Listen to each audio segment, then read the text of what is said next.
style. You ain't know this game. Been in this thing for a while. Yeah, yeah, yeah. Been in this thing for a while. Been in this thing for a while. Been in this thing for a while. You don't even know my pain. You can't even match my style. You don't even know this game. Been in this thing for a while. Yeah, yeah, yeah, yeah. Been in this thing for a while. Been in this thing for a while. Yeah.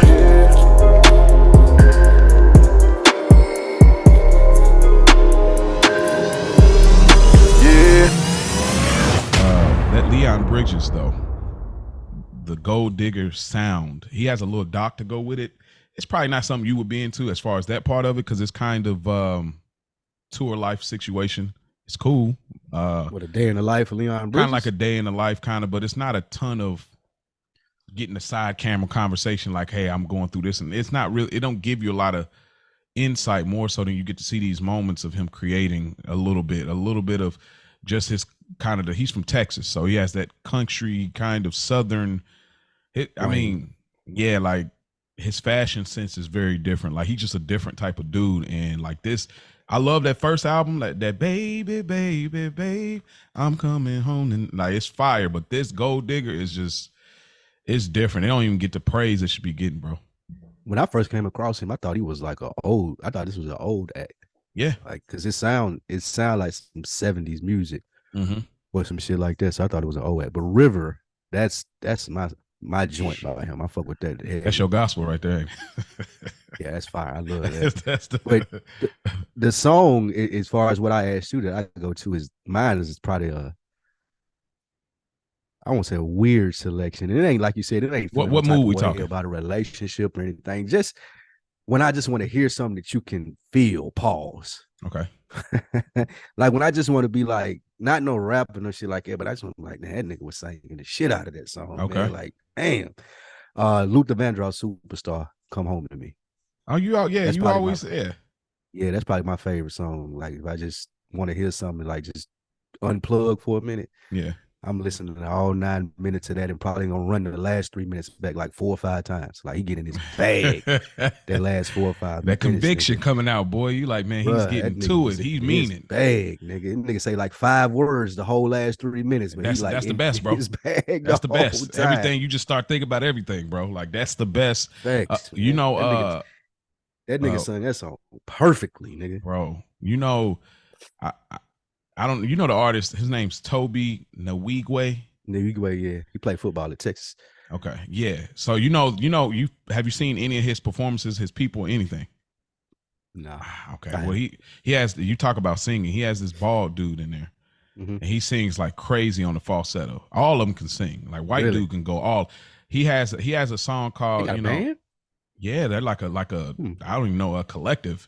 Like he has his wife in it doing whatever. Like he write her rhymes. Like they are a dope movement. But there's a dude so he has a version of this song where he's talking about Mama said I was a joke, but Miss Badu told me I'm dope. And so there's another version where the dude sings it in the rapping version, singing it in falsetto. And bro, I might have to send you that link. That nigga send that to me. Going. It's on his album, the Toby. I don't even know. It's because it's live. It's on YouTube. I got it. If I find that, I'm downloading that junk. But this is one of the ones you can play it on your TV if you don't want to hold your phone up. But I matter of fact, I got to do it now because I know we're gonna get through this show and I won't remember, bro. You gonna forget? Yeah, boy. Well, we appreciate y'all tapping in again. Another week in the books, chapter 61. While Mo pulls that up, man, you could be anywhere in the world right now, but you're here with us talking about black man issues, and we appreciate you, black man, as much as you appreciate us. Good episode last week, Mo, man. Man, that felt good. That felt like a weight was lifted. I felt like something that needed to be talked about. Where was that coming from, bro?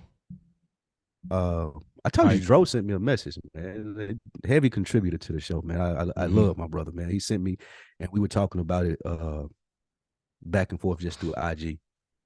And I had been thinking about it since he sent it to me. Wow. And it just went from there. But that was really dope shit. And that's the goal. Like that's the direction I would like this to go. To be able to get to the point, we might have some reference points, but at some point, and it probably will get there, because at one point it won't necessarily be a theme. The theme will create itself. And then we are taking it to a whole nother level, is showing you literally on air in real time, black men having a conversation like this is the true meetup. You know what I'm saying? Like, we're literally, so what's going on, what's good, and we're working through it at the same time. So it's going to be a little different. That had been on your mind. Absolutely. Yeah, that's the goal. That was always what I had in mind at probably the halfway point of us doing this show. So I don't know how we'll get there just yet. That's how I always envisioned it too. Like, even if we do have checkpoints or things that we want to come in and talk to, there's always that thing that's on your mind throughout the week, or just some shit you've been going through, how you've been feeling, and just having a space where people could hear that and they be more comfortable in doing that. Shout out to Rich. Shout out to, again, I can't say it enough, Dro. Dro told me, he was like, he said, man, when I recommend the show to people now, I just take their phone and just hit the subscribe button.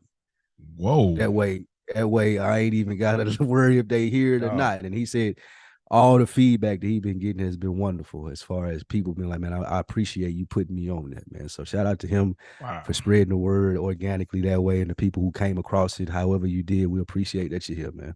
Well, Spike, with that being said, if he can grab people's phone, I know you can say, hey, yo, just go check this out.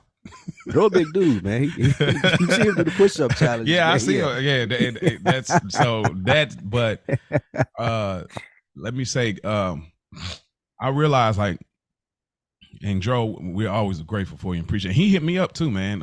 Actually, he was just saying that I wasn't on the island by myself, you know, which we ended up working through that, like, you know, the whole, you know, he said he once I explained, he understood, and he also was just saying that, like, that's what he appreciates is the different perspective and challenging y'all's generation in certain regards. You know, I mean, I'm not necessarily with the current generation either, but just a little bit of an age difference, just challenging our mentality and kind of viewpoint of it and expanding on it. So that's good because we didn't have it, man. Like, only people that we like, first of all, we probably didn't even have these type of conversations. If we did, we probably shut them down quick, just being ignorant. But like, most of the niggas that was older than us, like, they was following what we was doing.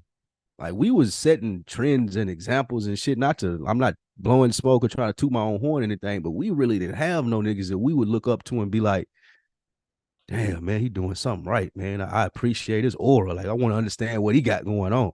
Just appreciative of it. Like, it wasn't really like that, man. It was like, we had one thing in mind. Well, a couple things in mind. Yeah, I about to say it's probably about three things. A couple things in mind. But, I think Lil Wayne has a song and it goes. Exactly. Yeah, talking definitely wasn't one of the things, though, man. So I'm glad that we've gotten to this space. And again, you're a dope brother for being able to us hold this down, not even having met in person before. So all the flowers, man, all the flowers. Yeah, same to you, brother. I think this is because what I do, I always appreciate that. You know, when we first were doing it and having conversations, I think you always have, I feel like you never was like hesitant to say, okay, I'm flawed here, or I may not be getting this. This doesn't make sense to me. You never was hesitant about it. But what I feel like is different now than then is that not only do I feel like you acknowledge those areas for you, just like I do, but I think that, and I don't know in your personal life, but like, I feel like it resonates with not only am I flawed, maybe I should take a closer look and maybe I should do something, you know, because, you know, it's one thing to say, I got to work on that. Because how many times have we heard people say that, especially women? Like, they like, I'm working on myself. You're not working on yourself. You know, dudes, you're not working on yourself. I'm just trying to figure it. Like, you're not trying to figure it out. But like us literally doing this and stepping away and saying, man, I didn't see it like that. I guess maybe I am a little more drawn to this. Maybe I am a little biased here. Maybe I am jaded here. Maybe I am, you know, this is a sore spot. So I think that figuring helps. out why. Yeah. Figuring out why. What the fuck? Why do I react that type of way to that type of stuff? That's probably one of the biggest things. That's how much I know I've grown a lot in that area since we started doing this, as far as like, I know I'm that way, but then what makes me or why am I looking at it that way, especially having a different perspective like yours and mine sometimes. So It's dope shit, man. I hope the people continue to enjoy this, and the constant feedback is what fuels it. Yeah. So shout out to Dro, shout out to Rich, brother from Good Earners. If you haven't checked that Sopranos podcast out, man, make sure you do so. Shout out to everybody else Killing. that's a frequent listener to this show, man. Continue to give us feedback. Let us know what you want to hear us talk about. It's all open. It's an open board, man. Yeah, you boy. wanted to know about Revolt. Yeah, man. What's up? Was it the same as On Deck, or is there a little bit more? Hell no. That was the main. And it's probably me just have gotten old, bro. Like, yes, this is a great platform for this. So just build us up. What am I referring to? This Revolt thing. So Revolt is a music podcast content conference that's held by Puff's company Revolt, and it's been down here in Atlanta for the last 3 years. I want to say it used to be in Miami. When it was in Miami, I was younger, of course. This had to be like 8-9 years ago now. When they started doing it in Miami. But AB and I would go every year. Derb went with us a couple of years. Big Jeff went with us a couple of years, and we would go, man. It was the scenery, the background is in Miami. We used to just enjoy that, man. Like the clubs, the food. Like Miami is Miami. It's the only place like that in America. 100%. I love Miami. Yeah. But it being in Atlanta was just different, and I've gotten older. And since I've done a lot more in the podcasting space, being out there and not like being on a panel or not being there for a particular reason, it almost felt like I was just there wasting time. Because Derb went with me, and he was pointing people out to me on YouTube. Oh, man, he got a YouTube channel that's popular. Oh, y'all follow them on IG and they podcast. I didn't know none of these people, bro. Like I wasn't familiar. It was a dope place. It was a dope setup. They had it at a movie studio. So it had the different studios where they would have the different talks. They had a main stage. They had a panel with Tank and some other people with R&B talking going on. Jeezy was speaking there. Jim Jones was there. But it just didn't appeal to me the same way that it did when we first started doing it. I felt like if I was going to be there, then I need to step my game up moment. Like if I'm going to be here, I don't want to just be like loitering around. I want to be on a panel or motherfucker coming up to me and, giving them advice or things of that nature. I think I've reached that stage where I should be able to do that. So I got more work. I left feeling like I had work to do to be able to be in the position that I want to if I'm going to go to something like this. Or even if I could just create content there. It's one of those places like if you and I did, like if it was something where you came and we could ask people questions to pertain to another week in the books, get some feedback, some live footage and things like that, it would be dope. So you have to go with a plan. Yeah. Not just for enjoyment anymore. That's probably the main thing that I got from it, man. Can't just go. I seem like that's your type of enjoyment these days now too. It's not because that's like it's mixing work and it's. I could totally see like I'd rather just kick it with my friends or kick it with my. If I'm gonna be off guard and you know what I mean. Yeah, I could totally see that not being like your form of like this is not like my bag no more. Yeah. But the biggest thing that I found myself doing, man, was just judging people on what they had on. Like that was the main place my mind kept going. What did you have? I can't believe how kids dress, man. It's crazy. I just had on a t-shirt and some jeans, man, and of course some cool kicks. Yeah. But like I just couldn't believe how people dress nowadays. This shit is what crazy. What was people it? Come out of the like house. Rock star clothes. Anything that you could think of, bro, it was there. Like the bitches half naked in the wrestling shit, the spandex that they wear. Weird young niggas and how they dress, like everybody. It was just weird shit, man. I guess I'm just getting too old. People dress insane nowadays. That shit is fucking crazy. I was looking at people and I was like, man, how you come out of the house? That's just like one that, fashion. I ain't just talking about the women. I'm just talking about the generation. Everybody in this. It's fucking crazy. Yeah, bro. Niggas be having some wild shit on, bro. You know what? That to me, you saying that's one facet of disconnection for us.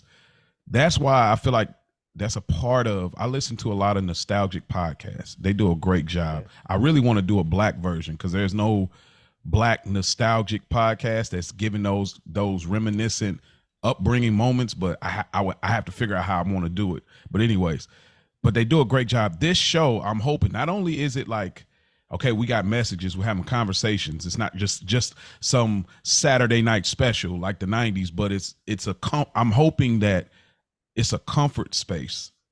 Like when people listen, like as soon as they hear that, been in this thing for a while, they get him like, oh, I'm excited. I'm going to a comfort space that I can connect with. It may be in this generation of me and you, or it may be even younger, which would be even doper. But seeing that, and not to say it made you uncomfortable, I know me, that's a part of why I don't go play, because it's like I'm too disconnected. I'm too out of the loop. You be feeling like you out of place. Yeah, and it's like, I'm not mad at y'all. Do y'all thing. I don't belong here. Yeah, that's why I've never been a strip club guy. Never been a club guy. And it speaks to one of the things I wanted to speak about in like just a thought, but it's like, if this is what it takes, that's how I look at it. If this is what it takes, then I'm not doing it. I'm out. This is not gonna, I promise you, like, cause there's some things when you say this is what it takes, what do you mean? Like in order to be successful, for people to accept you, to get to the next level, what do you mean? I feel like it's a lot of phoniness, man. I feel like I feel like about half the people don't really dress like that. Half the people don't really, like y'all sent some in the group chat about this division amongst black men and women based on social media. Half you people don't really feel what you're saying in comments. Half you people don't even run into it. Half you people are not even that serious, but you're at the revolt thing. You're not that serious. It's all of those things to me where it's like, if it takes, but you all are doing this full flip of something totally different to get it. It feels phony. I wasn't there, but I've been in places where it's like, man, it just feels like maybe what you feel like, I'm about to tell him about the podcast. If I got to do that, then maybe it's a version of that for Mo. Cause it's like, like you said, people are like acting like they just, oh yeah. I don't really think so. I kind of understand what you mean, but if I think back to when we were outside and doing the things, and when I did enjoy that, it was just as phony. Niggas walking around with big ass clothes on and fake ass rags, big tees with the boat shoes. No gangs. Yeah. Nigga, a whole lot of bullshit. Like niggas used to do the same thing. It just was it's in a different manner. It's just more weird now. I think niggas we was talking about this. Shout out to my guy Nikki Duce. We were talking about this Tuesday a little bit with the men and women thing. But damn, I lost my train of thought. Shit. What was I finna say? Huh? Was y'all texting? No, I was talking to Nick when I did DeadEnd Sports on Tuesday. I can't remember what I was just about to say about the clothes. But everybody wanted to pretend to be gangsters back when we were coming up, like, because that's what the rappers were doing. That was the black male image. Now everybody's just fucking weird. It ain't really one particular image that niggas run with, I would say. But getting back to that black men and women thing that you were talking about, Nick is about your age. Or he may even be younger. He's younger. I think he's 30, like 31 or 31. Something like that. Yeah. So Nick is of the belief that now, I know we've talked about black men and women a couple of weeks ago, but it's a good precursor to it's ongoing, good startup to get us going. He believes that the women of his generation and younger, he said it's over for them and black men. He think that the water is too muddy. It's too much social media. That's what they grew up on because they 30 and under, and they just see so many bad perceptions of black men, and they're not meeting black men. So he think that they're gonna start marrying other men or just be single. But most likely with his generation, he said they're not gonna be single. He said that's my generation women. They'll just settle for nothing versus going to a white man or other or something like that. He thinks that the women 30 and under that are black, that are not satisfied with black men, he think they just gonna start going to other races. Yeah, but I mean, I don't see nothing wrong with it though. I didn't say anything was wrong. I don't see the pointing out the change. Oh yeah. Like, back in the day, it was change. Like, there was a no. You're right. Yeah, no, you're right, because there was a no-go. Like, what? White man. You know what I'm saying? Right. Like, you're absolutely right. Yeah, I agree. I think so. I think. You think so too? Do you think that the perception of black men is that bad out there right now?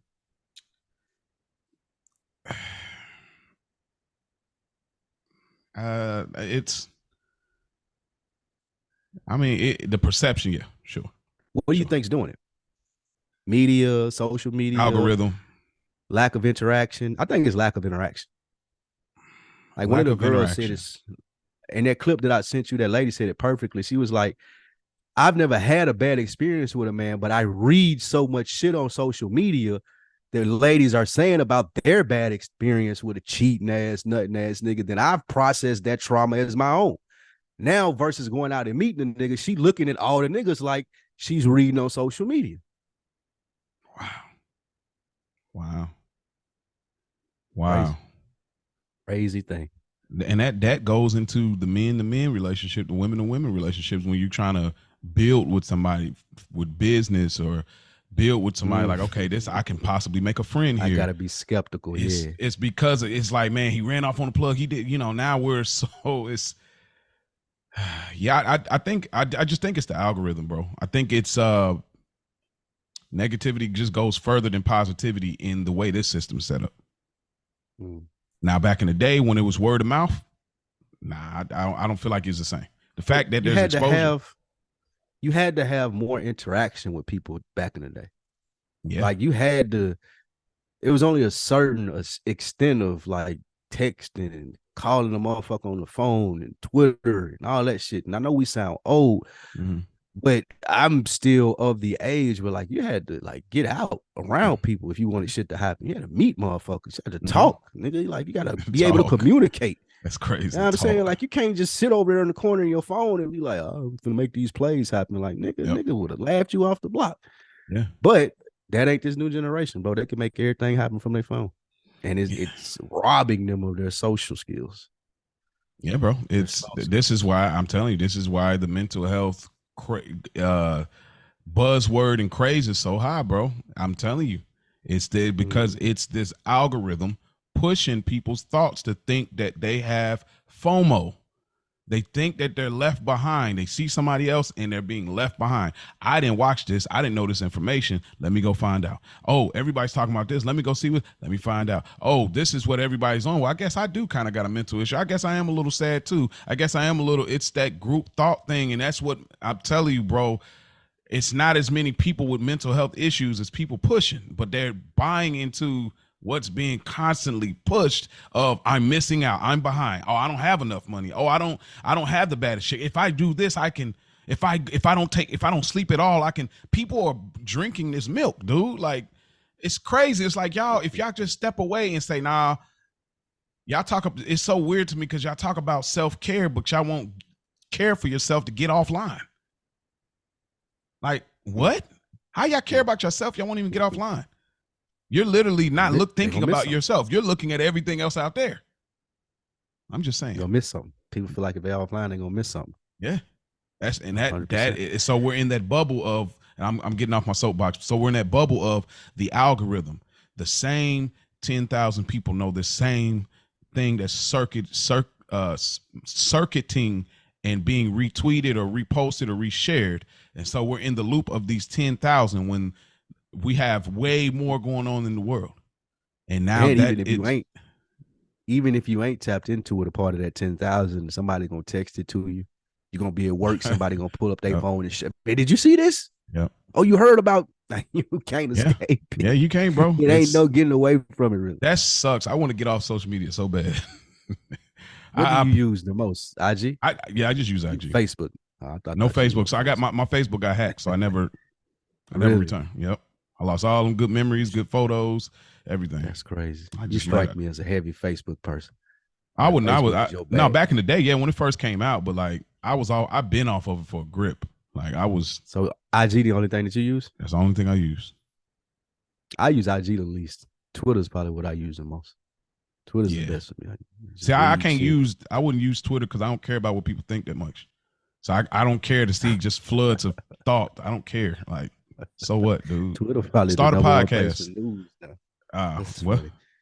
I said Twitter probably the number one place for news now. Like you can search something quicker to find it on Twitter than you can at Google.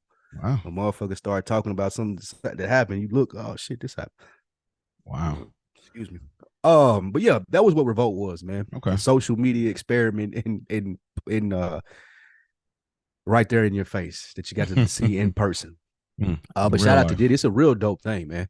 I would love to be involved in it some type of way. Our guy was on the panel, Darius Hicks, man. Shout out to him in the Wild Black podcast. Yeah. They had a panel talking about podcasting one-on-one, so he did a good job. I caught a little bit of that, so shout out to him. Yeah, friend of the show. One of our best episodes. That's what Revolt was. Absolutely, man. But that's what Revolt was. If I go back or when I go again, I just want to have a plan together. So either a plan to Yeah. speak or a plan Yeah. to drum up some interest in what I'm doing outside of just being there looking around. I don't really enjoy going places anywhere now looking around. Like you said, clubs. Like Yeah. I'm not I'm trying not to a go nowhere. fanboy, bro. Like, Stand around, bro. I ain't trying to go nowhere and stand around and listen to no music. Like I'll tell you what I'll go to. I I'll tell you what I'll go made to. go. I'll go to a con. A Like what? a con, like a Soprano con, 90s con. I'm in that space now. In, like Yeah, I'm in Comic-Con that. or something Yeah, like that. I'm only the cons. I haven't got to do it yet, but I am here for it. I'm like, because I'm only interested in these people. I'm like, oh man, this is great. I'm not for all that other stuff you're talking about. I'm not a fan. I'm not a fan. I feel like I'm a fan or a fanboy. Just, I don't know. Anyway, but Would you go to bro. Drake concert? He Nope. on tour now. Would you go to his concert? Nope. Why? That's one of your favorite artists. Yeah, it is. You're right. Nah, I just You don't. want to go to a concert? It's not intimate. Like I don't. Is it anybody that you would go see in concert? I would probably go see some upcoming artist that's not a rapper in like some local small that can hold, I don't know, 150 people. Yeah, bro, there is no like I want to see, like I'd love to see this album or artist and hear my songs. Like you ain't got that person. I went to a Big Crit concert and I was excited. I was like, man, I'm going to a real concert. Like I'm here. And when I got there, I mean, right there, I'm like, he's right there. Like, you know what I mean? That's my guy.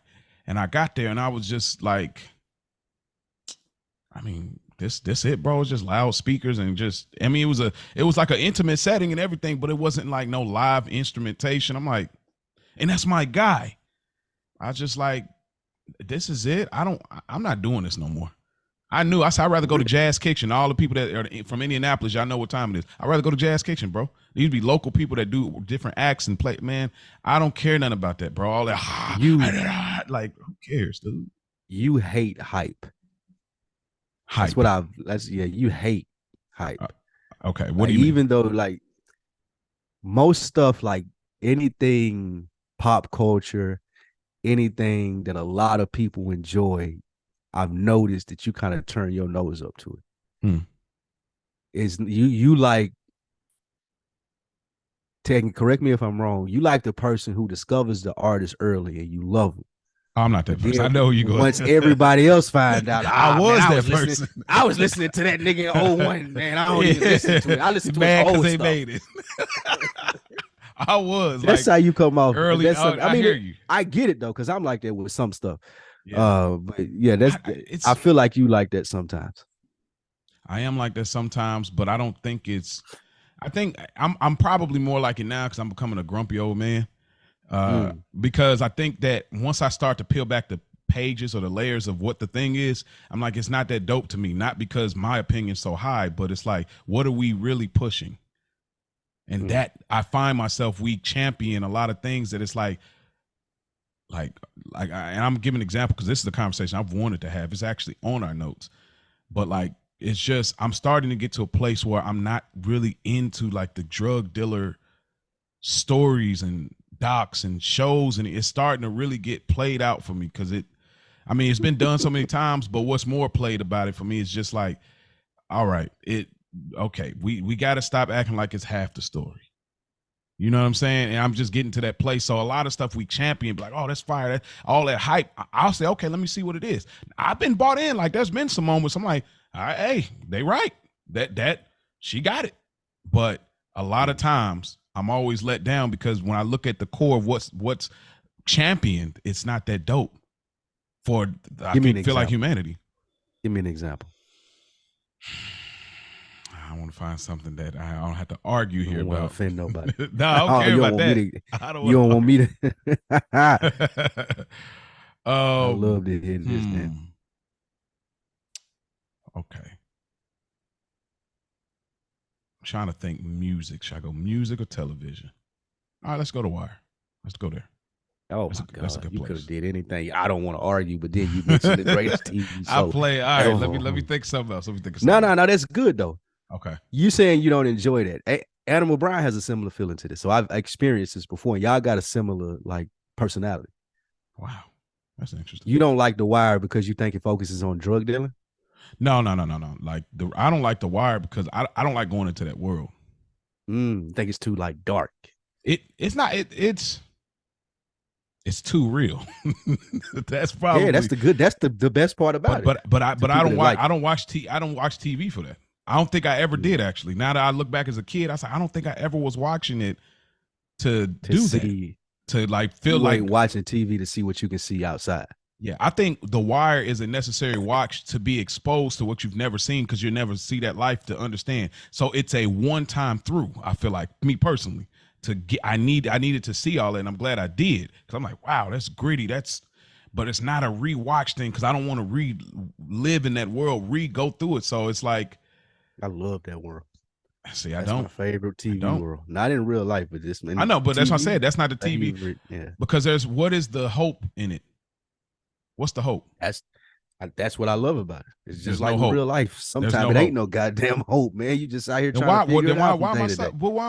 But why would I put myself through suffering just to say, oh, there's no hope? You can't avoid it.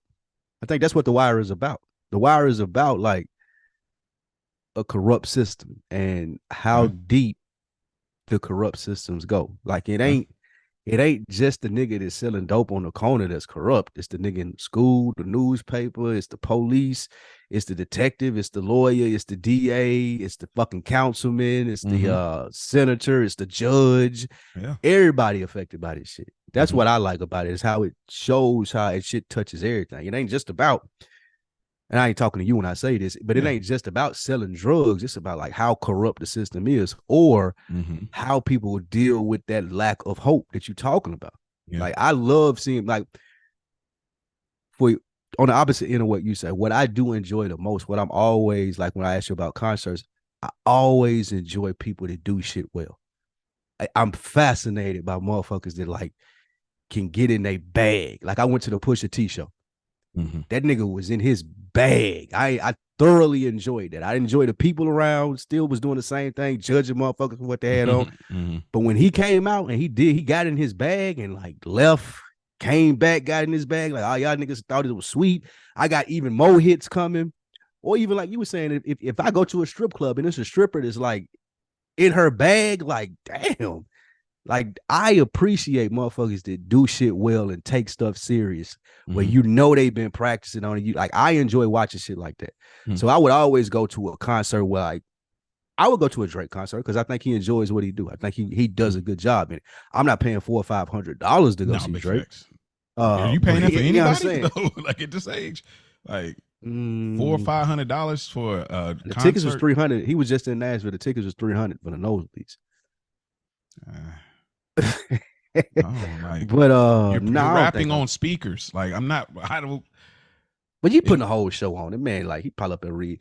Your boy probably up there reading poems, and bringing his son out and shit. Oh yeah, he probably got the whole stage play. That would be great. But here's what I think. Why it's like, because my experience with music, I think the concert is supposed to serve this like outer body experience of, okay, I can't just bump my CD at the crib or bump my MP3, YouTube, whatever file you're playing music off of. I get to be there and be hype with the rest of the people. Get to experience it with people. Experience it with people. So when I got to do that with one of my favorite artists ever, it was just like, still didn't hit like you thought it would. Nah, I just realized it was like, I remember when Twista came to our college.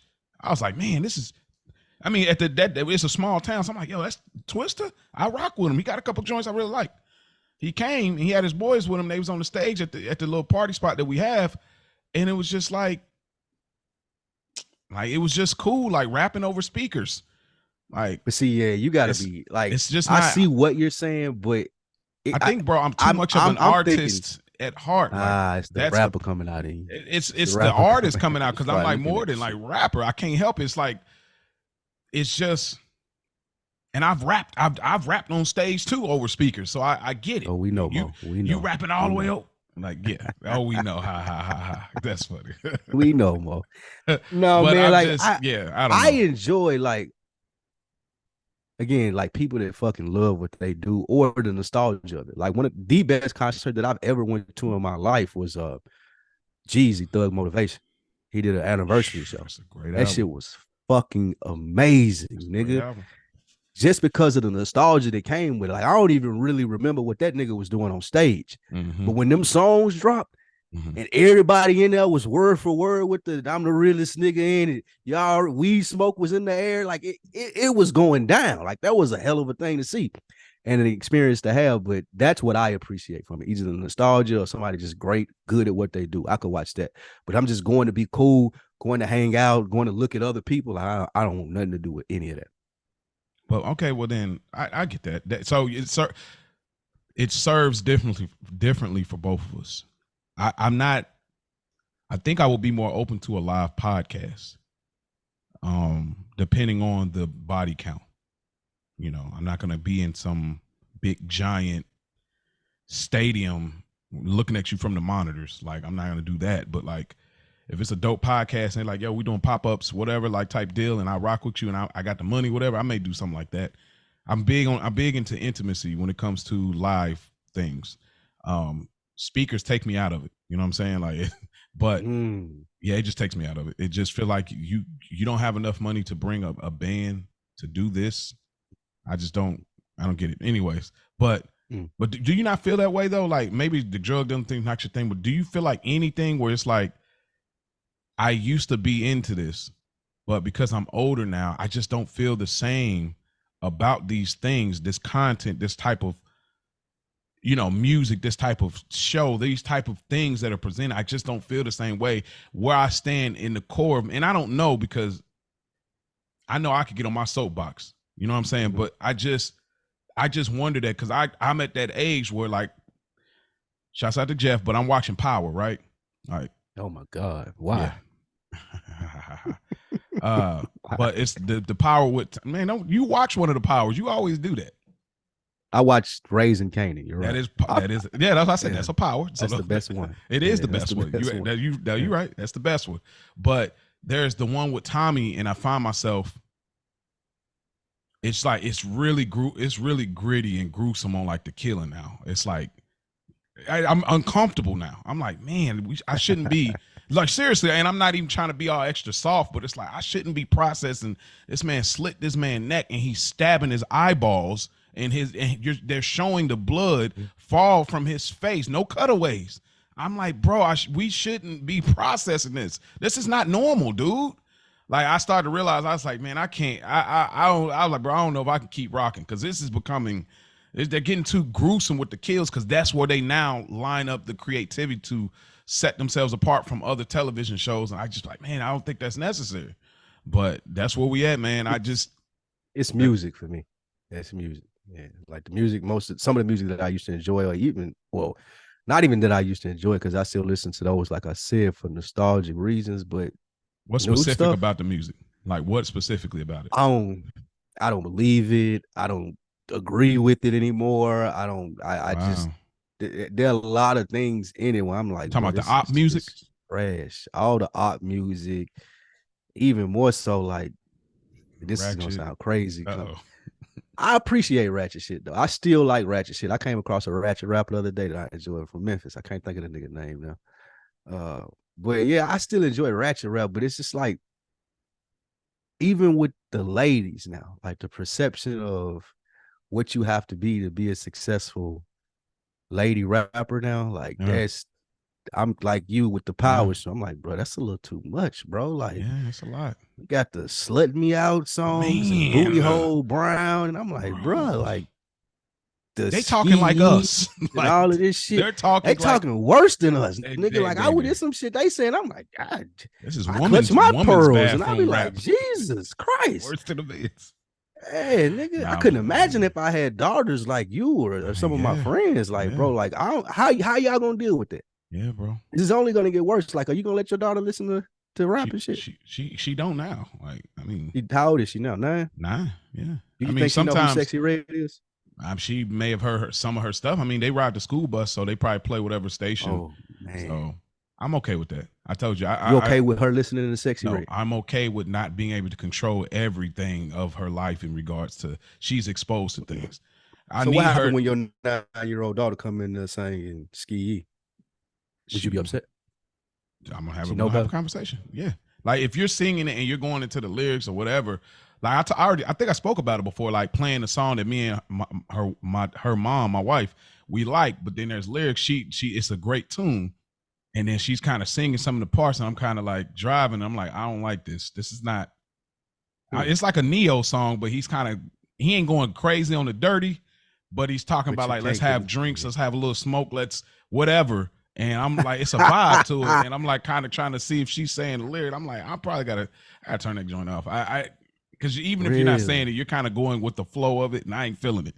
So it's definitely so if she came in the door, when you see me here, you want to know what's up, Ski. If she did that, she said, Daddy, when you see me here, you want to know what's up, Ski. Like, what was you doing? I would be like, shut up. Nah, I mean, I have a conversation again. I don't want her to. I want to make sure she understands what's going on, but you don't get that in this house. You know, this. You don't get that from this village, and that means me and her mom. So where did it come from? Yeah, well, well, better yet, why did you think you could bring it here? Yeah, well, not even that. It's more so. Let me explain why you're not getting it from here. So when you go out there, and if you feel like you still want to do that, you understand what's going on here, though. Because I can't. We did talk about this with the teacher that was doing it with the class, huh? Yeah. But I do want to reveal before we keep moving here. We are having a boy. Oh, congratulations, brother. Yes, sir. Get you a little Mo. Woo, boy. Mo 3. You gonna call him Mo 3? No. Little Mo 3. You kidding me? He would be Mo 4, actually. I thought you was junior. I'm third. You the third. Oh, third. Remember I told you the H3 thing in college. Yeah. Yeah, you're right. So he gonna be the fourth. Nah, he ain't gonna be the fourth. I gotta. I'm keep it going. Nah, and when I was younger, I was, but all of the things. Why you gonna keep it going? Because this is deep for some people may know, but like for me, it's like I'm the trilogy. I look at like I'm the trilogy. I'm the third. I look at where my granddaddy, where things went with his life. I look at my dad's life, and I look at my life and some of the things I've done, and I'm like, I gotta conclude the Maurice saga. I know some people might think that's corny or whatever they want to think, but for me, I'm like, no, I got to conclude this. I'm somewhere in the middle between my dad and my grandpa. And so I got to conclude this. I want to give him a fresh start. He's got my blood, but he's going to get his own name and take it from there. So he'll have a Z name just like his sister. Interesting. Yeah. I think I don't have kids, so I ain't got no say one way or another. Yeah, but you think you're definitely going with the junior? I'm not mad at it. I had moments I was thinking about the switch, but I was like, nah, I kind of go back to that core for me. I know my life.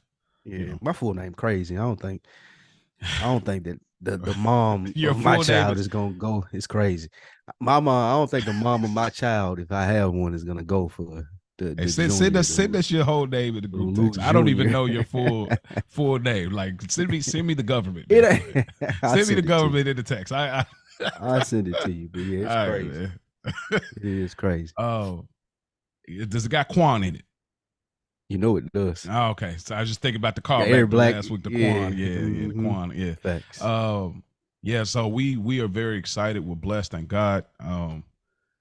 I'm so glad. It was really it was a relief because I was like, man, I mean, if we had a girl, it was gonna be what it's gonna be. Like I wasn't about to. You didn't want to be in a house with 3 women though.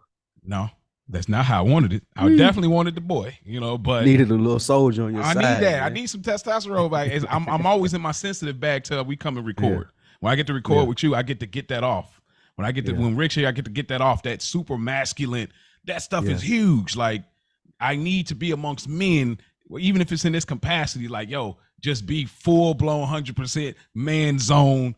No, that's something that we don't acknowledge, man. That's a good thing to stumble upon right there. Like a lot of times, men just need to be out and be men. Bro, like niggas get habitat. Niggas get caught up just going to the house and going to work and being with their girl all the time. Like sometimes you just need like a release. And I ain't talking about like going to fuck other bitches. And I'm talking about like going somewhere where you could just be a man amongst men.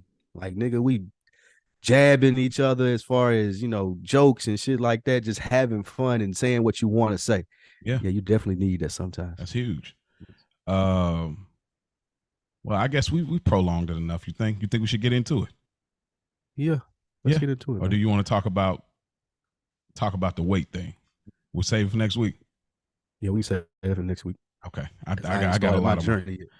All right, well, you better start about next week, brother, because I'm checking in on you. I'm holding you accountable. I need to, man. I And need hold to. me accountable too, because yeah. But so this week, man, we talking about protest and involvement.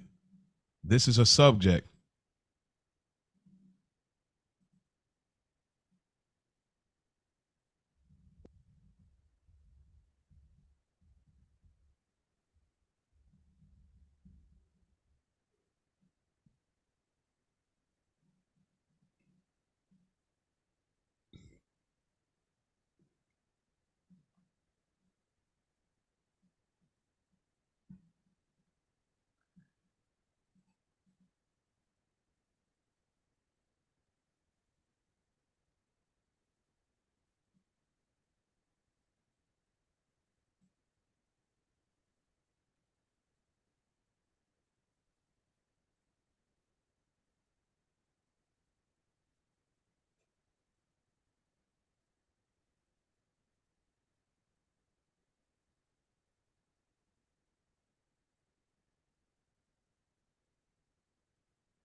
I think this is going to be one of them conversations that you and Rich love. The Why? disagreements. Uh-oh. Let's get into it, man. The All right. protesting. So Mo took a deep breath. I don't know. I really don't know. I don't know. I don't know if we're gonna disagree on this. This Maybe. is We'll see. Let's get into it. What spawned this subject for me was I've been in my Outcast bag real heavy here lately. I don't know why. And I'm in that classic keep playing the same thing. You know what I mean? I'm in that zone. And I talked about it off air with Spike about Aquemini versus ATLians. I'm not going to bore y'all anymore about our music talk, but y'all can go check out On Deck every Wednesdays with Spike and Animal Brown. But what spawned this thought was I was thinking about some things, and Big Boy has this lyric, and this what kind of spawned it. It's on Millennium. And he says this right at the end of the verse. It's such a powerful thing, bro. I was like going crazy in the car. He says, "Now or never, let's stick together and overcome. But they don't feel like marching because their shoes is overrun." Ain't that a bitch? Bro, I'm gonna say it again. Now or never, let's stick together and overcome. But they don't feel like marching because their shoes is overrun. That hit me to the soul, no pun intended. Just how fast he painted a picture from what works, what is the right thing, what we need to do, but what causes us not to do that, which brought me to protest. And I realized this is huge in our community and things are happening all the time, but there seems to be, let me speak for myself, it's a disconnection for me, bro. A disconnection from protesting? Yeah. In what sense? In the sense that it's like it's for us, but I look at it like it's them, which is not good. Tell me more. Because we have this thing when that you say that, what you mean for them? You mean for the people that you protesting against? For the people that are protesting. Right? So let's just use blacks. We're just gonna use that. That's the caveat here. We just use blacks. Okay. Whatever it may be. Like it could be Writers Guild, whatever it is. It's like I understand why they do it, but why am I not moved to say I need to go downtown and stand up for this? Why am I not ever moved with Black Lives Matter? Why am I not moved? It's so many times, bro. I almost quite like, what's wrong with me? Because it's like maybe I'm missing something. And I felt like this is a conversation that needs to be had. Have you ever protested before? Oh, go ahead. Go where you was going to go. Go where you was going. No. That's your question. No. Why? I'll get into that. I just want to ask you, though, when you say wasn't moved, so when you think about Mike Brown or Trayvon Martin or any of those people or George Floyd, when that happened and you saw the people on TV protesting, are you saying that that didn't move you? Or are you saying that I could see why they would do it, but I wouldn't do it? Like, what do you mean when you say it just doesn't do anything for you? Where it's like you just, it moves me in my spirit. It moves me in my emotion. So it's not that I feel something every time. Mm-hmm. I'm gonna make myself this episode. I'm gonna probably make myself look really bad. So I'm just gonna go and get prepared. I can't wait for the text from Rich tomorrow. Yeah. But I'm not alone in this though. That's what I do know. But it's like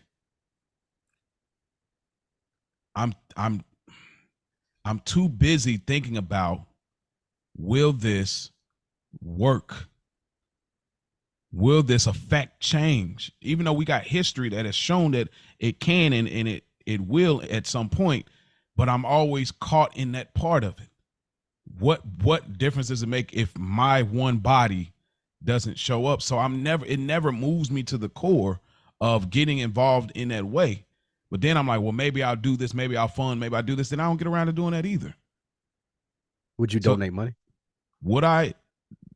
It's hard. Let's say everything would. I'm just. Oh well, I'll be more willing. Let's say everything was good in your life, and you was like, I can give a couple of dollars to it, but I ain't going outside and protesting. I'll give dollars to it. Okay. But again, I don't know where things are going when I'm funding it. Well, I mean, wouldn't that make you feel better though? Just know that you did something, or the fact that I don't know where it's going. Like if I give $1,000 to Black Lives Matters, and then 2 years later I hear that they got 5 houses worth $6 million, like would you be mad about that? I would be more mad. Money to I would be more mad to start getting like interviews of people saying we never seen anything, we never got any of that. Like I would probably be mad in that regard. Like that word it would, because it's like, dang, because this protest is a selfless thing. If we put ourselves in a space to say I'm just gonna fund something just to make me feel better, we already on the wrong track. But ain't that what you're doing when you're protesting though? Ain't they just going out there to make themselves feel better? I think some people, but I think some people are like that, but I think majority not. I do because. Well, okay, go ahead. You were right. I thought that we would disagree with this, but I'm swimming in the same boat with you. But I even take it a little further. It's a ruse. Like I feel like that it's almost a waste of time for people to be out protesting without some sort of action with it. Like marching up and down the street ain't gonna get you shit. You know what I'm saying? Like you can have all the signs you want, you can do all of that shit. And when you say we saw it be effective in the past, it was because they did other stuff with it. Mm-hmm. Like the reason that the protest in Montgomery worked, or the reason that the protests in Memphis worked with the sanitation workers right before Martin Luther King was killed, is because they stopped doing stuff. People aren't committed enough nowadays to stop doing stuff, to stop spending their money, to stop riding the bus, to stop shopping at the store. Like you can't even get niggas to commit on, oh man, Gucci put out some racist. Well, shit, I like it. It didn't offend me. I'm gonna wear it anyway. H&M put out a racist t-shirt. Oh, okay, cool. Shit, they t-shirts $10, man. I'm going over there to get it. I don't really care what they say. Like you can't even get people to commit on a universal enough basis to where it would be effective if they stop doing stuff. So how would the protesting make any difference? Like it's how I look at it. Now I would love an activist or somebody who thinks differently from you and I to come talk about it. But yeah, I wouldn't, because I feel like this is almost a waste of time, especially in today's society. Like a lot of that shit, those things though, the Gucci stuff, or the stuff that doesn't. Would I protest it? Like yeah, like the things. It's like the protest of non-support. Are you in that space? I think that's more effective than going out in the streets and holding signs and lighting shit on fire. Okay. But yeah, even in the sense of, so what I feel like the most effective way would be, and we can start there and kind of work backwards. Like what people should understand is other nationalities, societies, they have injustices too, right? But to deal with injustices in most societies and culture, they have representatives at high enough levels to take their thought process, to take their problems to where things can change about it. whether it's a senator, whether it's a councilman, whether it's a mayor, a law, or whatever it may be. If you can pool your thinking with people that are also willing to put up money to affect change, then you can elect people to start getting things done that you need to be done. You can start, and shout out to Big Jeff. He gonna listen to this. He probably gonna be smiling ear to ear because he always talking about vote local. He and I always go back and forth about this. But before you protesting and you're doing all these things in the streets, if you know who your councilman is, you know who the people, the legislators are, the people who can change the laws and really make change and could really be a representative of you, and you can donate to their campaign. You can make them more powerful because they have more money. You can hold them accountable because they're taking your money and saying what you want to be said in the rooms that they need to be said in. Like all of this shit that's happening outside on the streets, like that's just an inconvenience for people. You don't hit a motherfucker until you can start affecting their pockets, till you can start affecting policy. Like you have to get your word heard. And that don't happen with a nigga holding the sign up on channel 2. Yes, it's gonna be inconvenient for a couple of days. Motherfuckers may not make it to work on time. People are gonna get hurt. Buildings gonna get burnt down. But at the end of the day, did it affect change? Like we've seen all of these marches and things for when George Floyd died, for police this and defund the police. Like, how much have you heard about that since then?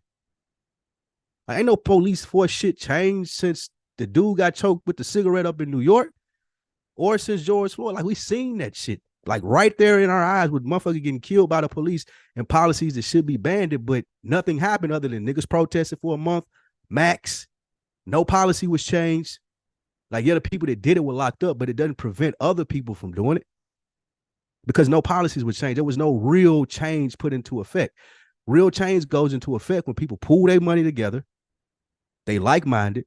So what they want said, they can get a mouthpiece to say it in front of the people that can change and do things. But we don't take enough time to do that in our community. We don't take enough time as Black people to like, okay, who do I need to be talking to? Whose campaign do I need to be funding? Like, who needs to be in my corner or on my side for us to make shit happen?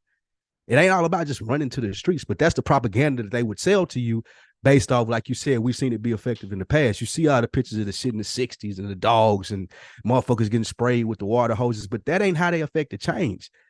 They were in the legislative rooms. Like, they had voices in there. Martin Luther King was at the White House. I don't know if none of them Black Lives Matter motherfuckers went to the White House or had conversations that needed to be had. They may have. I ain't saying they didn't, but I'm just saying I didn't see it. Mm-hmm. The way the change happens is that way, not stomping up and down the street. Yeah, it's I'm trying to, as you were talking, Spike, I'm trying to figure out. We know I don't have to. It's a side tangent to talk about why we can't unify on anything, right? Or not enough. But it's so challenging to me where you talk about a Gucci. Okay. We talk about things we've seen. I forgot the other, Balenciaga, the rumors with that. Yep. We see these things and may even have evidences. And so and you talk about hype, me with hype, problems with hype, right? So this is something that'll make it to my front porch and I'll see something like that. The rumors that are being spread and then some things coming out and then the statements being said to try to say, no, that's not. And then after that, it's like people will just rebel just to rebel when it's clear as day. This is not the time for us to rather agree or disagree. I think the problem is people don't care about labeling what's right and wrong anymore. And so that's where I feel like the division is just going to continue to keep spreading more and more in our community and in this world, really, because we look at things and just say, oh, it ain't right, it's wrong, it's not, this is right and this is wrong. Well, this, because of these things, it's not. We do this all the time. Like you people literally put out a Jeffrey Dahmer Netflix show. And that should have been an easy, nah, we not watching that. We know what that means in our community. But it's, again, somebody steps out and speaks and says, oh, well, it's entertainment. It's there. It was new. I mean, them trailers, man, they really look good. I ain't gonna lie. It's like, dang, bro, do we ain't gonna stand on nothing.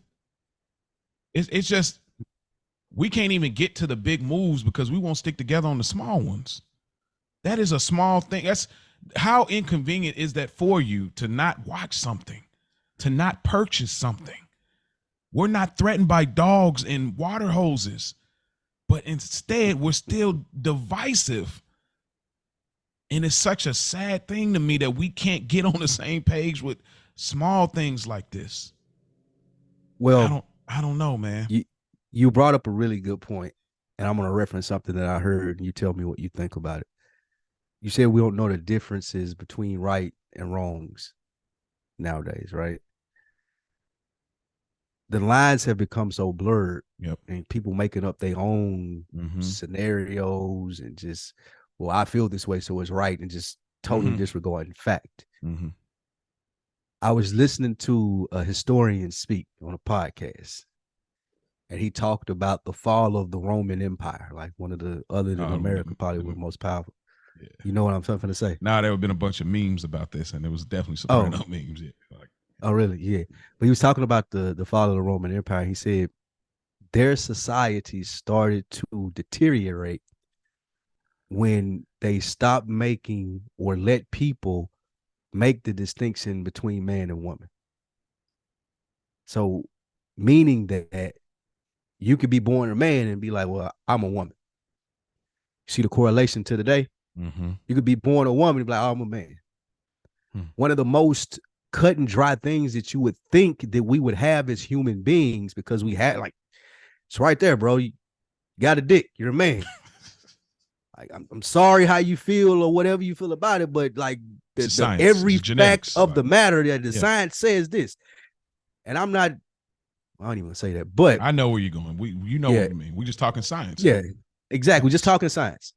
Like, I ain't discounting anybody's feelings. I'm just talking about what we've learned since day one, what's been taught to us. Paperwork. So his thought process is, and he said this, the fall of the empire begins there, because once you start to question something that matter of fact, then everything comes into question. Yeah. Now anybody can be right. Yeah. Now you can say the most wild shit and consider it right, because, hey, right over here, you got this that we've thought forever and ever was this thing, but now they're telling me it's this thing just because they feel a different way. Fuck the science, fuck the facts, fuck everything we know beyond that. They feel this way, so we have to classify, consider that, or we're being rude. So once that starts to bleed over into your society, now we can lie about anything. Now everything is cut and dry. That main thing right there, where you're looking at it like, well, shit, I thought I knew. You don't know, because they feel this way, so you got to address them different. So it's feelings and over it just facts.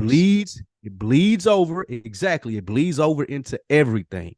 And before you know it, you can't have a conducive society because you're not agreeing on everything and you're arguing about everything, because everybody got an opinion. Everybody wants to skew away from facts. Well, I feel this way. Don't matter how you feel.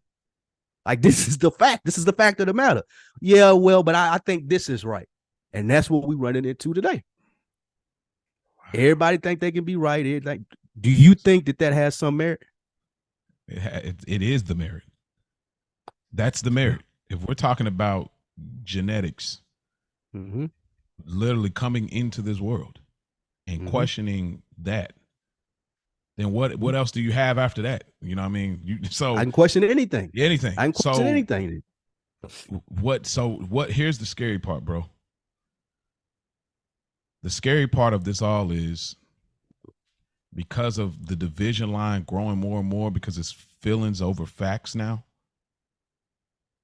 eventually there won't be no protest for feelings anything. Over facts. That might be the name. Or you're going to protest about everything. Or you're going to have protests about everything. Yeah, you're right. So so you're going to have protests where everybody's arguing, fussing, and violent about things because this is what they feel, don't care about the facts, and going to argue with. Or things are going to happen so much, the crime and the things I feel is going to happen, that like, oh, well, he deserved it. Well, he shouldn't have. Well, she shouldn't have. Well, this, and that's going to be the reoccurring thing.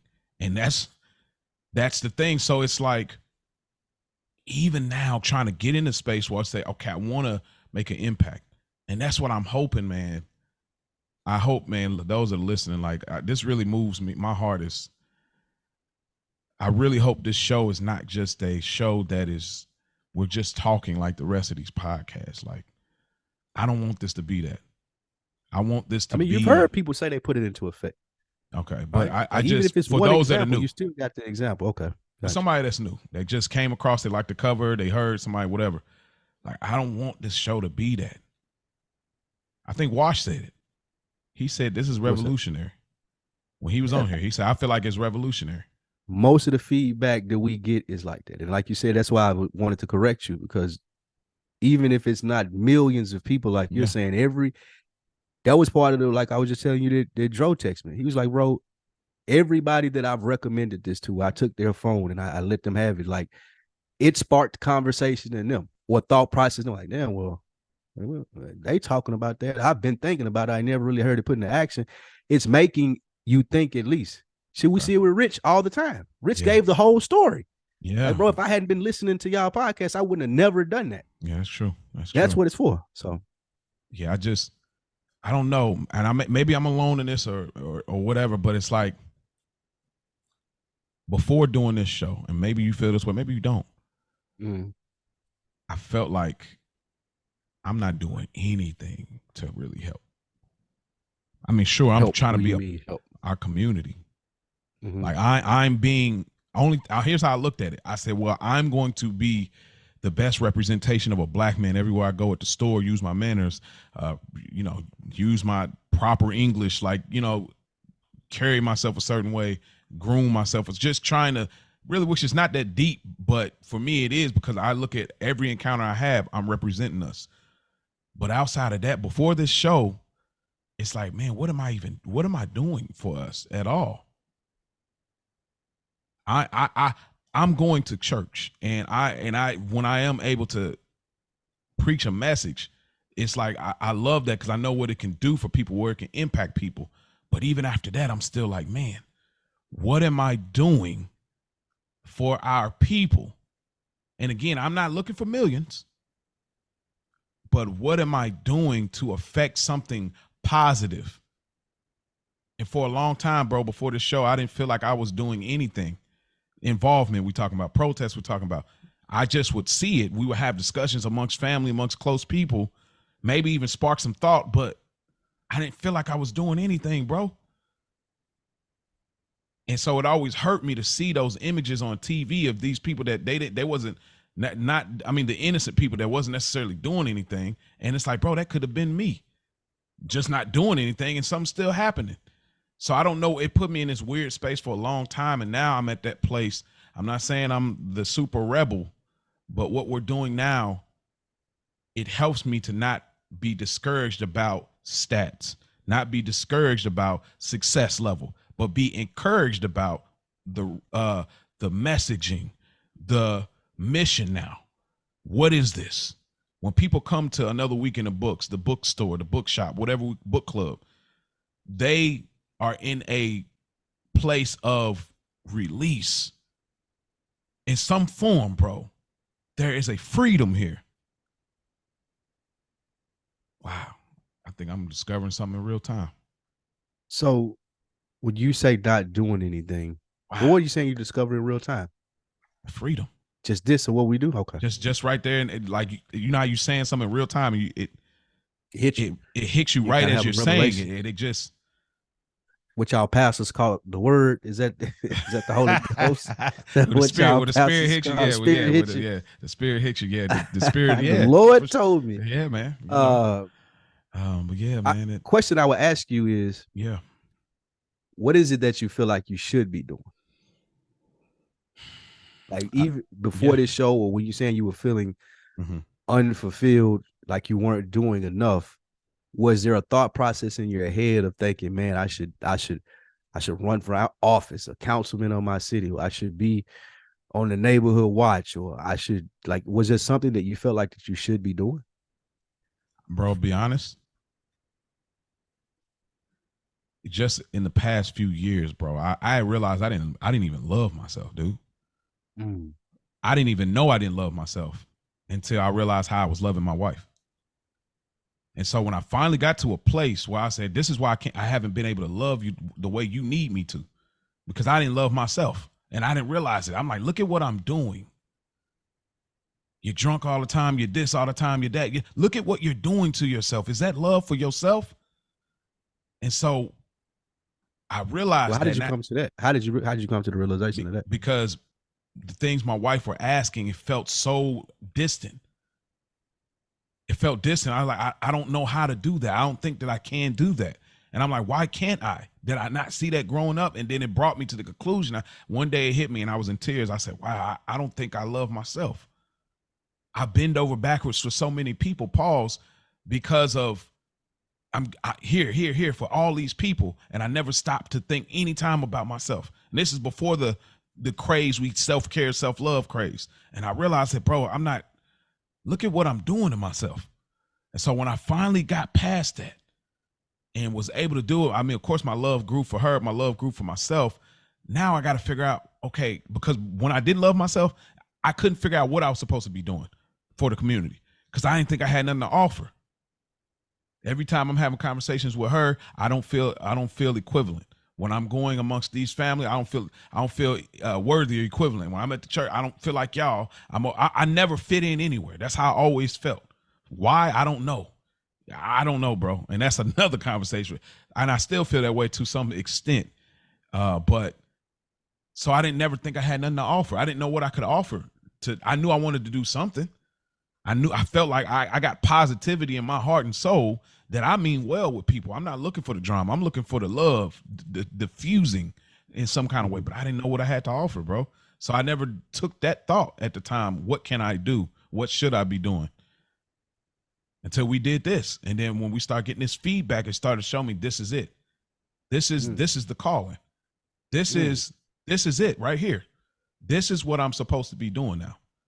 Like creating an atmosphere that encourages people to move.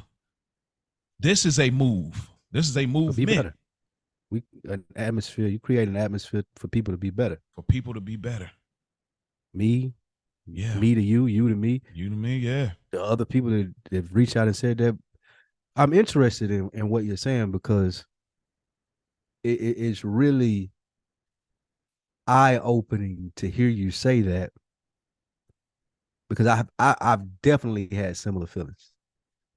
But I'm able to wear it in the sense of I'm disinterested or like we were talking in the text earlier, Lou not going for that. Like I was telling y'all about, it's like there's this persona that I would try to have out about me as to why I don't have to be, like you're saying, engaged. But I too felt like that for a long time.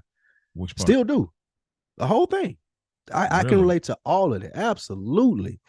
Like even I'm still surprised when people, even the feedback that we get, it fuels me. Yeah, every time. Because I'm still surprised that people even ask me for help with shit. Like when Derb was telling me, like, bro, I want you to executive. Like I don't even, a lot of times I'm not even looking at myself like that. Like or how other people would, like you would, how someone would describe me.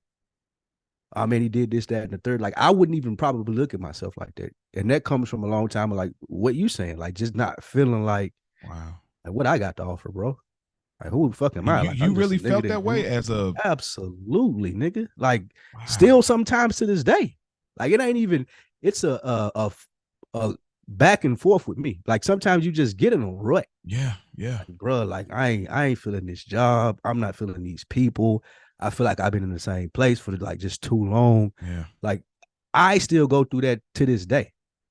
Wow. Like to this day, it still surprises me when a motherfucker be like for instance, like a motherfucker look and say, oh man, you got everything figured out. You got shit put together. You got this, that, and the third. Your confidence is through the roof. But I 1,000,000% will go home like what you saying and feel the same way. Like, bro, who the fuck am I? Wow. Like, why would they even consider me for wanting to do that? Wow. You know what I'm saying? I would have never thought you felt that way. Only reason is because, you know, you grew up an only child and, you know, you had the gear, you had the friends, and you say y'all was like moving and people was kind of following you. So you you're around the guys, and I imagine having the crew, having the guys, it builds a certain confidence level. Being on a football team, just kind of having that. But you're saying internally, though you was with them, you still had them internal thoughts, even being amongst the homies. Absolutely. Amongst the homies. See, then, and that's a great point, that was just a part of what we did. Like, that's what we knew. Based off the music, no real father figures around, like seeing shit on TV, seeing shit in movies, and just trying to apply that to our life. Mm-hmm. All right, this is the way niggas on TV get money and get bitches and be fly. Like, so we're gonna do the same things, nigga. We're gonna go wear Gucci, nigga. We're gonna have koozie sweaters. We're gonna have these fake diamond watches and gold teeth. Like, we're gonna do all of that. Yeah. It was never a thought process of like, what am I doing? It was just doing it. Yeah. Just do it. But then you get older, like you said, and now you get older, you want to contribute more. You just want to have more of a presence. You want to do these things. And you look and you're like, well, how do I do that? Like, me and Dro used to have conversations all the time about just how far behind we felt because we spent so much time wasted worried about shoes and clothes and cars and girls and drugs and movies and popularity and sports, when really we should have been thinking about like what you said. And those thoughts didn't hit till you much later. Now you're in positions where, like, a lot of us, by the time that those thoughts started to hit, a lot of people that I came up with, like, now niggas got cases. Now niggas got felonies. Niggas is in jail. Yeah. Niggas got 3-4 kids. So now I can't even operate in a sense of, oh, I want to do this for my community. Now I'm just trying to survive. Man. Right? And like you said, when you come out on the other end of that, like I said, I still deal with that, what you're saying, to this day. When you come out on the other end, though, and you wear it well, though, like you don't let it bring you down. Like, I wear it well. Like, a nigga would never see me walk outside and be like, that nigga look defeated, man. God damn, bro, you all right? Like, you ain't gonna never get that out of me. I just wasn't raised that way. Yeah. You know what I'm saying? Like, I was always raised like, we always look better than what we're going through. Right, yeah, nigga, like that. You leave that at the house. But like what you're saying, when you're at home and like, you just wondering, like, God damn, like, what's my contribution, bro? Yeah. And that's hard. That's hard to deal with, bro. That stuff is real. Like that, black men that are listening, and people that are listening in general, it's like that. That self-love it's a lot more challenging, and it's because you would think, well, my mom loves me, and if she loves me, I should love me. Or my dad or my sibling or my family or people, friends, they love me, so I should love me. But you don't really necessarily realize, like, I'm telling you, the way for y'all that got children, the way you love your child will showcase like how you feel about yourself. Like, bro, it runs so deep. Like, that's why I'm still figuring out stuff. Like, I realize, like, my mom's not that affectionate. And so I'm not that affectionate. I come from the least affectionate family on earth. I believe it. I believe you, bro. I mean, the way y'all cut each other with the straightforward, bro. Yeah, like, nobody in my family is affectionate, bro. Bro, so it took me a while, like, to get comfortable. Like, my wife thought I didn't want to be out, like, I was trying to be ashamed in public or kind of like whatever, but I really wasn't. I'm not that affectionate. I'm not even comfortable. I feel weird. I'm in a weird, tapping into a weird space. My daughter, like, just, she's sitting on my lap too long. I'm getting uncomfortable. Not trying to make it no funny business, but just, it's like hugging and stuff. And I'm like, not comfortable with it. Like, I don't know. Come up like that. I didn't come up like that. And so over the past, I don't know, 2-3 years going through that self-love journey, I have now said, now that I figured out how to love my wife better. I still ain't great. I'm not gonna call myself great, but I'm better. And I now know how to be affectionate with my daughter now, even though it's still uncomfortable, but I realize I want her to be familiar with this, because when she gets older, she has to know what that looks like, know what that feels like. So in order for me to do those things for them, I got to get the love for myself. I got to encourage myself. I got to say, you are worthy. You worth it. You're okay. You have something to offer. And that is one of the most important things I would tell anybody listening. Like, take a moment and stop before you smoke, before you drink, before you do what you're about to do. Look in the mirror and have a second with yourself. Just think about all that you've been through for real, and look at yourself. And is that really love, or are you just doing? Like Spike said, you in autopilot. You don't even realize, bro, this is just all I'm used to. This is all I'm familiar with. You ain't even stopped to say, man, do I really love myself? If I did, would I be messing with this girl like that? If I love myself, would I be doing these things I know is hurting me that bad? Bro. Anyway, make you feel good though. Sometimes it make you feel good. Yeah. Like you said, that's what that's the thing that we resort to, especially when you lack self-love. You go for the things in the physical that make you feel better. Yeah. Make you forget about that. There's a whole deep thing about that. But what I would say is a similarity that you're saying about the lack of affection, and not to put the blame on anyone, but I learned this in therapy. Having parents or people around you that aren't as affectionate, you don't learn that self-love. Like we had DeAnthony on here. One of the things that he said to me early on, he was like, bro, part of the reason that you feel the way you feel is because you didn't have a positive male voice influencing in your life, right? So there's only so much, like a mom can only be a mom, but it takes a dad for you to get that, oh, I'm that nigga feeling. Like it take a dad to be like, yeah, nigga, that's my son, like the dead dad, or to give you that extra oomph that you need. And when you miss that internal voice that you're talking about, the one that makes you not feel worthy, it's more negative than it is positive.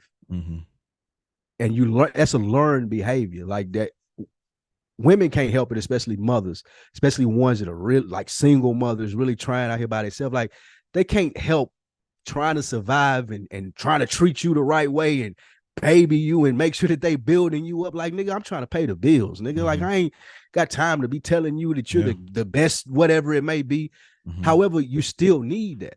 And I'll ask you, I'll throw the question to you, but for me, what helped me change was it seems corny before you do it, and I've talked about it on this show, like I listen to affirmations. Like I go to YouTube and it's a type in black man affirmation. It's like a 15-minute thing of a brother talking like, brother, you worthy, you the presence when you walk in the rooms, like just shit that you need to hear. Just sit down 15 minutes, listening to it in the car, playing it on a run or your workout. Just 15 minutes of like, nah, nigga, you the shit, for lack of a better word. But it's saying it in all totally different ways, and not in a corny way where you're like, man, I don't want to hear this, but just stuff that you should have been hearing on your thought process and growing up. That way, that voice in your head that tell you the one to be like, nigga, you can't do that. I don't know why you tried that. Like that voice, the one that's really skeptical of all of the stuff you do that all of us have. You got to train that voice to be positive, because it's going to always skew negative.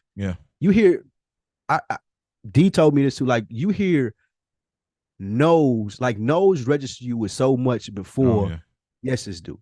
Because when you're a baby and they're training you to do certain stuff, no one yells at a baby, yes, yes, yes. Like you don't do that. You yell at a baby, no, don't touch that stove. No, don't close your hand in that door. No. No, it has a negative connotation. That negative connotation starts to grow in your head from a baby because you're hearing no so much. So you got to talk to yourself and tell yourself positive stuff. You got to hear positive stuff. Like you got to go out of your way to be happy. A lot of people think that happiness and self-love, that's going to just come. I get a better job. I make more money. I get a better bitch. I have these clothes. I got these shoes. I got this business. But at the end of the day, all of that, none of that shit's going to make you feel better if you don't purposely try to be happy. That's a fact. Like you got to go out of your way to be happy, nigga. And you got to understand that shit happiness is not a destination. It's a journey. That's probably one of my favorite quotes, because you're not ever going to make it to happiness. Ain't no happy land, nigga. Like that doesn't exist, nigga. But on the way to wherever road that you're going, there are happy moments. There are moments that you should be able to get joy from. There are moments that should be able to fuel you when you're feeling down, or you're feeling unloved, or you're feeling unaccomplished. Like you should take a moment and breathe, take it all in. And like when we were talking about being present, you got to be present in those happy moments. Cause you need those, nigga, because Yeah. life is hard. Boy. You know what I'm saying? So that would be my word of advice that I need to live by, that I would share with everybody that listen to this show. But like, you got to train yourself to be happy, bro. And that shit is hard. It's difficult, nigga. Yeah. It's difficult when the motherfucker stopped at the yellow light and you on like just it be small shit too. It'd be the smallest shit. And you were just like, God damn, bro, for real? Yep. Like I can't find my key. Shit, I spilled some on my shirt. My coffee cold. Like, nigga, they messed up my order at the restaurant. And that shit just building. Like, of course, this would happen to me. And then you go down that road and it's over. Yeah. That was my soapbox. You talking, bro, and that's what we need as we wrap this up, man. Just with all of those things being said and being at this point of having that self-love and having value, we've talked about different themes of this nature. What do you have to offer for our community, and what do you feel that you're actively doing in your own personal life? Me? Just saying, anybody listening? No, that to you. I'm saying, what are you doing? And maybe somebody can be encouraged to find their purpose in, I need to do something. And maybe it looks different in my life of what I'm doing versus what somebody else is doing. But this is my form of protest or involvement to benefit our people and benefit this world. You know what I mean? Mine is absolutely, I know what you mean. Mine would be doing this to the max. Like I told my homeboy today, I said, bro, you're too good to half-ass stuff. Like, you're too much of a pro not to prepare. Right? A lot of times when we think we good at shit, you just try to wing it. Just try to do it. Like, I've been doing it, been successful at it my whole life. But when you reach certain points and you want to take it to that next level, it takes work. Like, it takes dedication. It takes study. And I say that to say a lot of us feel like it should just happen. Things should just be. But you got to put the work in order to get there. I know that's a cliche statement. So you ask me what I'm doing or what I would want to do for the community, and it's this. I want to continue to do this, put the work in even more so for people to understand, like, you can get a late start. I wasn't like most of the people that do this and are famous. They were famous rappers at 20. They have some famous portfolio or profile that they built up. There are reasons that people notice them in this space. I want to be an example of, like, nah, I didn't have any of that. I just loved doing this, and I was really good at it and was able to build out a platform and a media company that people could look at and make an example of, to be a motivation for young boys that don't have to wait as late as I did to try to get the shit right. They can start getting it right at 18, 19, then imagine how effective and powerful they'd be at 40. Yeah. I want to be the change or someone who leads the change in that. For a motherfucker to look at it and be like, nah, he busted his ass to get where he is. Deservingly so, too. Nobody gave it to him. It wasn't, he got lucky. Like, that nigga, I seen that nigga working and busted his ass to get there and do that. I want to be that example for young brothers that need that. Wow. That's dope. Same, of course, this show. My goal every day is just being like this, like a bursting force of positivity, and not like that fake positivity, but that, like, nah, because there's a young lady, well, she's older than me, but a young lady that I work with, and she was, I just, when she needs a little help with something, I just help her out or whatever, and she was just like, you're just like, she's a white lady. She's like, you're just like, I don't know, you're like very encouraging. I don't know, I know you're like a teacher or something. I don't know. You're not like what I expected a black man to be. The internal thought, but it's like that, where it's like, but it's not. I'm not forcing anything. That's who I am, and so what my goal is, and what I'm going to continue to do for this community. I've been able to do it, and I've done it with the relationships with older black men that I have been able to get them to take their guard down by creating a space for them to be vulnerable, by putting myself on the staff, or put myself on the sword of vulnerability.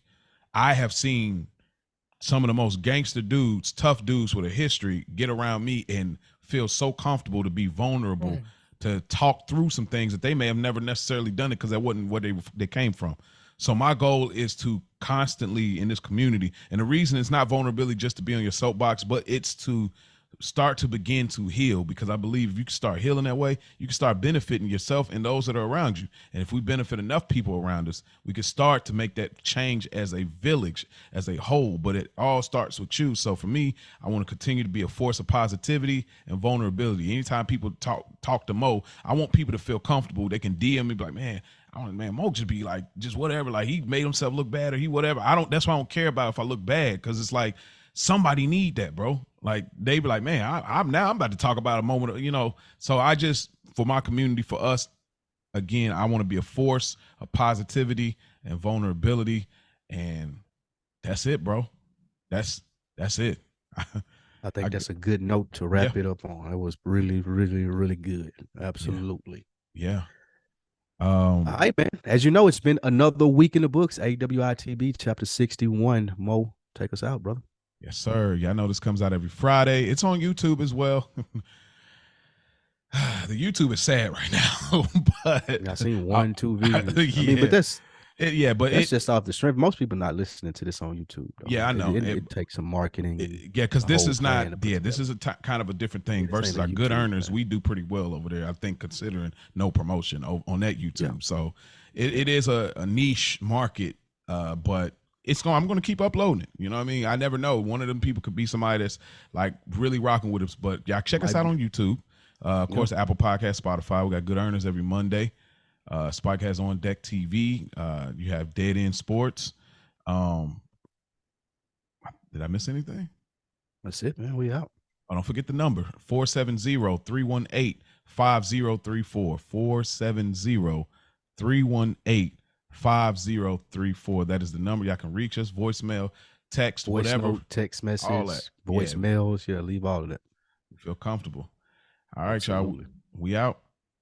Chill.